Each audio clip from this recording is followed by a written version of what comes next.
Hello दोस्तों, welcome in political wings YouTube channel. नमस्कार दोस्तों, please like share and comment on this video.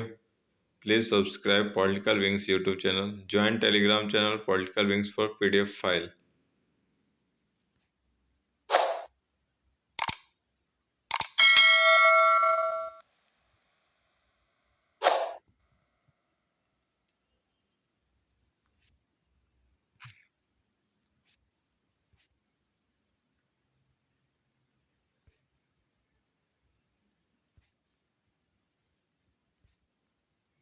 दोस्तों, आज आपको MA सेकेंड सेमेस्टर जो पेपर है रिसर्च मैथडोलॉजी यानी कि अनुसंधान पद्धति, उसका जो चैप्टर है अनुसूची शेड्यूल, उसके टॉपिक जो है आज उसका शीर्षक जो है डाक से प्रेषित प्रश्नावली तथा अनुसूची में अंतर। यानी कि दोस्तों distinguish between meld questionnaire and scheduled. मैं हूं दोस्तों गौरव कुमार, आपको इसके बारे में बताऊंगा।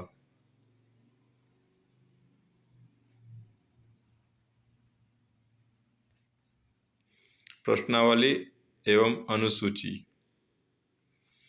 दोस्तों, दोनों ही प्रक्रिया में यानी कि प्रश्नावली और अनुसूची दोनों में ही अनुसंधानकर्ता प्रश्नों के माध्यम से सूचना एकत्र करता है, लेकिन दोनों के बीच मुख्य अंतर सूचना प्राप्त करने के तरीके से है। अब दोस्तों, प्रश्नावली में अनुसंधानकर्ता डाक के द्वारा सूचना प्राप्त करता है, यानी कि वहाँ पे क्वेश्चन वो अपना डाक के द्वारा भेज देगा जिसे सूचना एकत्र करना है उसके पास, और उसके बाद वो जो सूचना देने वाला है उसमें अपना आंसर दे देगा उस क्वेश्चन का, और उसको वो डाक के द्वारा फिर से अनुसंधानकर्ता के पास भेज देगा। ये प्रोसेस होता है जो प्रश्नावली सिस्टम होता है, डाक प्रश्नावली सिस्टम होता है उसमें दोस्तों। लेकिन जब अनुसूची विधि का प्रयोग करते हैं तो क्या होता है, जो अनुसंधान करता है वो खुद जो प्रश्नावली है उसको लेके जाता है सूचनादाता के पास, और वहाँ सूचनादाता उसका आंसर बताता है और अनुसंधान करता है वो खुद उस आंसर को लिखता है अपने क्वेश्चन में। ठीक है, तो यहाँ पे ये मुख्य अंतर है। अब गुड डे तथा हॉट जो हैं दोस्तों, इनके अनुसार क्या वो अलग है। अनुसूची प्रायः प्रश्नों के समूह का नाम है जो एक साक्षात्कारकर्ता अन्य व्यक्ति से आमने सामने की स्थिति में पूछता है तथा उनके उत्तर स्वयं भरता है। ठीक है दोस्तों, ये बोला इन्होंने।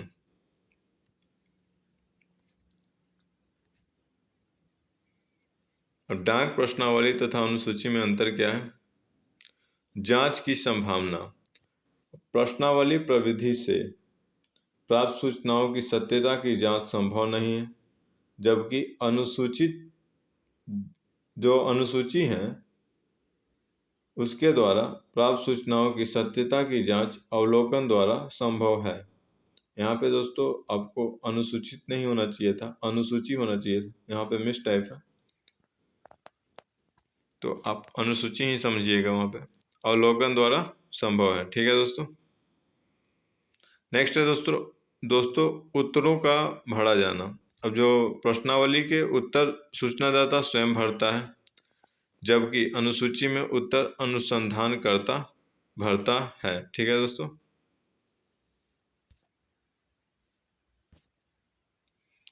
अब डाक प्रश्नावली तथा अनुसूची में अंतर क्या है।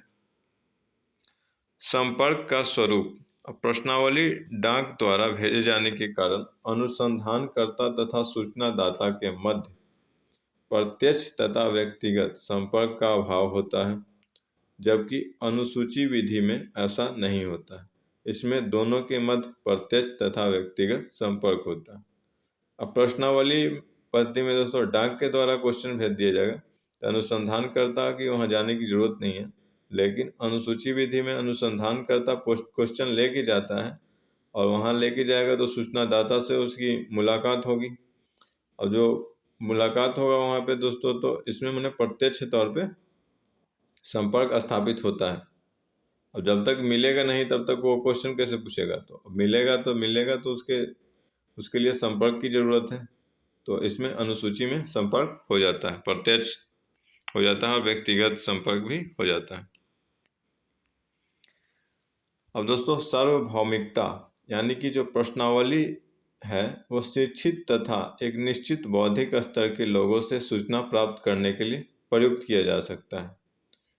यानी कि जो लोग शिक्षित हैं वही उस क्वेश्चन को आंसर दे सकते हैं, या जो अगर भाषा की बात करोगे तो वहाँ पे लैंग्वेज की भी प्रॉब्लम है। अगर लैंग्वेज कोई जैसे चाइना में आप हिंदी लैंग्वेज ले जाके वहाँ से क्वेश्चन आप पुट करोगे किसी के सामने, तो वो जो लोग जो हिंदी जानते हैं वही उसका आंसर दे सकते हैं, और जो चीनी भाषी लोग हैं वो नहीं दे सकते, जो खाली चाइनीज भाषा जानते हैं वो नहीं दे सकते। तो ये दोस्तों यहाँ पे लिमिट आता है सार्वभौमिक ये डाक प्रश्नावली की। जबकि अब अनुसूची में क्या होता है? अनुसूची पद्धति में ये अशिक्षित तथा सभी बौद्धिक स्तर के लोग से सूचना प्राप्त करने के लिए प्रयोग किया जाता है। और इसमें क्या होता है दोस्तों, जो अशिक्षित लोग हैं उनसे भी जो अनुसंधान करता है वो उनकी लैंग्वेज में या उनको सरल तरीके से समझा के कि क्या पूछना चाहता है वो पूछकर सूचना एकत्रित कर लेता है।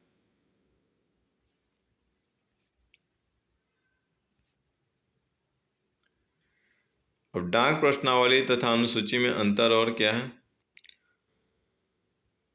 सूचनादाता की अनुभूतियाँ। अब जो दोस्तों प्रश्नावली प्रविधि के द्वारा उत्तर देते समय सूचनादाता की अनुभूतियाँ, आवेग और भावनाएं ज्ञात नहीं की जा सकती, जबकि अनुसूची प्रविधि में यह सब संभव है। अब अगर डाक पद्धति से आंसर दे रहा है दोस्तों, तो वहाँ पे वो उस जब आंसर दे रहा था तो उसकी क्या भावना थी, वो कोई देखने गया तो नहीं, अनुसंधान करता गया नहीं, वो उसको नोटिस करेगा नहीं।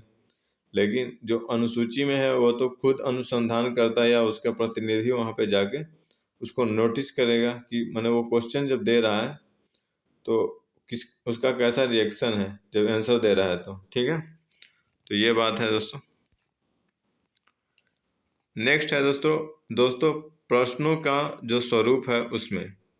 अब प्रश्नावली में जो प्रश्न अपेक्षाकृत विस्तृत होते हैं, जबकि अनुसूची में प्रश्न सदैव संक्षिप्त होते हैं।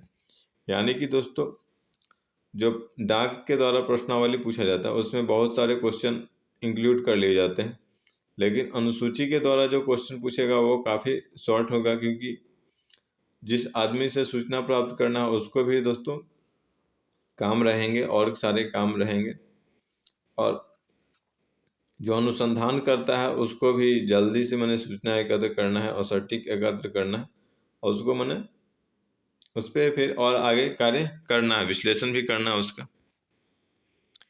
नेक्स्ट है दोस्तों अवलोकन की स्थान। अब दोस्तों जो प्रश्नावली है अवलोकन पर आधारित नहीं होती है, जबकि अनुसूची पूर्णतः अवलोकन पर आधारित होती है। अब इसमें क्या होता है, जो मैंने सूचनादाता है उसको जब वो सूचना दे रहा है तो आप जान सकते हो, उसका अवलोकन कर सकते हो कि वो किस प्रकार से दे रहा है सूचना। लेकिन प्रश्नावली सिस्टम में आप ये नहीं देख पाओगे, उसका अवलोकन नहीं कर पाओगे कि वो किस प्रकार से सूचना दिया है, उसकी क्या स्थिति रही होगी जब मैंने क्वेश्चन का आंसर दिया होगा तब।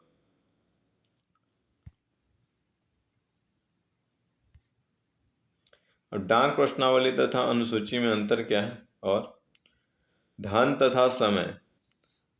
ये दोस्तों इसमें धन तथा समय का जो बचत है या खपत के आधार पर अगर हम देखेंगे तो इसमें इस पर हम कंपेयर करते हैं, तो जो प्रश्नावली प्रविधि में अपेक्षाकृत कम धन और समय लगता है, जबकि अनुसूची प्रविधि में अत्यधिक धन और समय लगता है। नेक्स्ट है दोस्तों उत्तरों की संख्या। अब प्रश्नावली में किसी प्रश्न का समझने में असमर्थ रहने पर सूचनादाता उसे छोड़ देता है, जबकि अनुसूची में सूचनादाता अनुसंधानकर्ता से प्रत्येक प्रश्न का स्पष्टीकरण प्राप्त करके उसका उत्तर दे देता है। अब दोस्तों, प्रश्नावली पद्धति से अगर हम क्वेश्चन भेजेंगे उसके पास, तो जो क्वेश्चन उसे समझ में आता है, जो उसे समझ में आ रहा है, उसका तो आंसर देगा। जो समझ में नहीं आएगा उसको छोड़ देगा वो। तो हमें जो अनुसंधानकर्ता को वो पूरी तरह से सूचना नहीं प्राप्त होगा कि माने वो किस प्रकार और क्या क्या माने सही है क्या गलत है, इसके बारे में उसे पूरा जानकारी प्राप्त नहीं हो पाएगा, क्योंकि क्वेश्चन का जब आंसर ही नहीं दिया है तो कैसे समझ पाएगा। लेकिन दोस्तों, जो अनुसूची मेथड है उसमें अगर क्वेश्चन वो नहीं समझ भी पाता है, जो सूचनादाता है, वो तो फिर अनुसंधानकर्ता से उसके बारे में पूछेगा कि मुझे समझ में नहीं आया, माने इसके बारे में बताइए कि ये क्या है। तो दोस्तों, जो अनुसंधान करता है वो खुद उसको माने सरल रूप में, सरल भाषा में उसको समझाने की कोशिश करेगा कि ये क्वेश्चन क्या है और मैं पूछना क्या चाहता हूँ। और इस प्रकार से मैंने उसे समझाएगा तो अगर समझ में आ गया तो वो उसका आंसर दे देगा। और इसलिए दोस्तों, यहाँ पे उत्तरों की जो संख्या है अनुसूची में ज़्यादा मिलती है, आपको ज़्यादा उत्तर प्राप्त होगा। ठीक है। अब डाक प्रश्नावली तथा अनुसूची में और अंतर क्या है?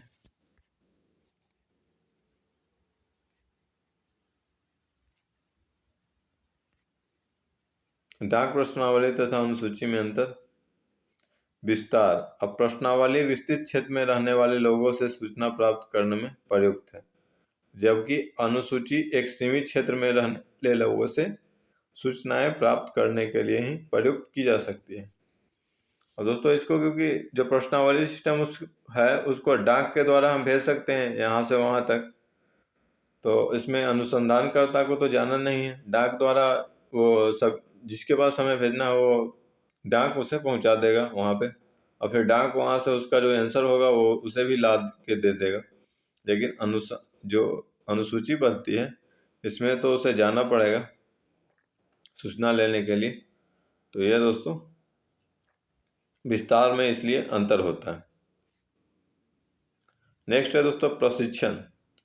अब प्रश्नावली के प्रयोग के लिए कार्यकर्ता को अत्यधिक प्रशिक्षित एवं अनुभवी होना आवश्यक नहीं है, क्योंकि बस उसे क्वेश्चन बनाना है और क्वेश्चन को वो डाक के द्वारा प्रेषित कर देगा। जिसके पास भेजना है वो भेज देगा, डाक उसे पहुंचा देगा वहाँ पे। उसके बाद वो उत्तर देगा, फिर वहाँ से वो पोस्ट कर देगा, फिर इसके पास आ जाएगा उसका आंसर। तो इसमें ज़्यादा प्रशिक्षण की आवश्यकता नहीं है। लेकिन जो अनुसूची है, अनुसूची जो पद्धति है, इसमें क्या होता है, इसके लिए प्रशिक्षण की आवश्यकता होती है, क्योंकि वो जाके अगर अच्छी तरह से बात नहीं करेगा सूचनादाता से, तो दोस्तों सूचनादाता उसको उचित और सही जानकारी नहीं देगा, या वो ज़्यादा उससे मेल जोल बढ़ा लेता है तो भी दोस्तों वो सूचना देने में, जो सूचना उसका होगा वो सटीक नहीं होगा। तो ये यहाँ पे प्रशिक्षित करना पड़ता है यहाँ पे अनुसूची विधि में। ठीक है। और जो अनुसंधान करता है उसको अनुभवी भी होना जरूरी है। अब डाक प्रश्नावली तथा अनुसूची में और अंतर क्या है? व्यक्तित्व का प्रभाव। अब दोस्तों, जो प्रश्नावली प्रविधि में अनुसंधानकर्ता के व्यक्तित्व से प्रभावित न होने के कारण अपेक्षाकृत अधिक निष्पक्ष उत्तर दिया जाता है, जबकि अनुसूची में सूचनादाता अनुसंधानकर्ता से प्रभावित होकर पूर्ण निष्पक्ष उत्तर नहीं दे पाता। अब इसमें दोस्तों ये कहा गया है कि जो व्यक्तित्व का प्रभाव पड़ता है। अब अनुसंधान जो अनुसूची में है उसमें तो व्यक्ति जाएगा, तो जिससे बात करेगा तो व्यक्तित्व का प्रभाव पड़ेगा उसके ऊपर। अगर आप अच्छा तरह से उसके साथ ट्रीट करोगे तो आपको सारे क्वेश्चन का वो आंसर दे सकता है जो सूचनादाता है। अगर बुरा तरह से ट्रीट करोगे तो वो आपको हो सकता है कि कोई भी आंसर न दे। और दोस्तों, व्यक्तित्व का प्रभाव ये यहाँ पे पड़ता है। लेकिन प्रश्नावली सिस्टम में तो डाक पहुँचाएगा, तो उसमें ना तो डाक का थोड़े कार्य है कि वो जाके आपको समझाए क्वेश्चन की ये है वो है, लेकिन वो तो बस खाली आपका मैंने पोस्ट वहाँ पर पहुँचाएगा, फिर उसका पोस्ट आपके अनुसंधानकर्ता के पास पहुँचा देगा। ठीक है दोस्तों, तो ये व्यक्तित्व का प्रभाव इसमें बताया गया है। नेक्स्ट है दोस्तों संदेह का निवारण। अगर कोई भी डाउट रहता है तो जो प्रश्नावली प्रविधि में संदेह उत्पन्न होने पर उसका निराकरण संभव नहीं है, क्योंकि कोई भी व्यक्ति रहेगा ही नहीं। जो भी सोचना है वो सूचनादाता के माने ज्ञान कौशल पे ही आधारित होगा कि वो उस क्वेश्चन समझ में आ रहा है नहीं आ रहा है और कितना पढ़ा है और किस प्रकार से आंसर दे रहा है। लेकिन जब अनुसूची प्रविधि में आप जाओगे तो वहाँ पे दोस्तों, क्योंकि अनुसंधान करता है जो खुद जाता है वहाँ पे, तो उससे लाभ ये हो जाता है कि जो भी मैंने अगर डाउट रहता है तो वो तुरंत क्लियर कर लेता है उससे पूछ के, सूचनादाता है जो सो, ठीक, अनुसंधानकर्ता से। धन्यवाद दोस्तों। वीडियो को लाइक करें, शेयर करें और कमेंट करें। दोस्तों पॉलिटिकल विंग्स यूट्यूब चैनल को सब्सक्राइब करें। टेलीग्राम चैनल पॉलिटिकल विंग्स से जुड़ें। दोस्तों टेलीग्राम का जो लिंक है वो वीडियो के डिस्क्रिप्शन में दे दिया जाएगा। धन्यवाद दोस्तों।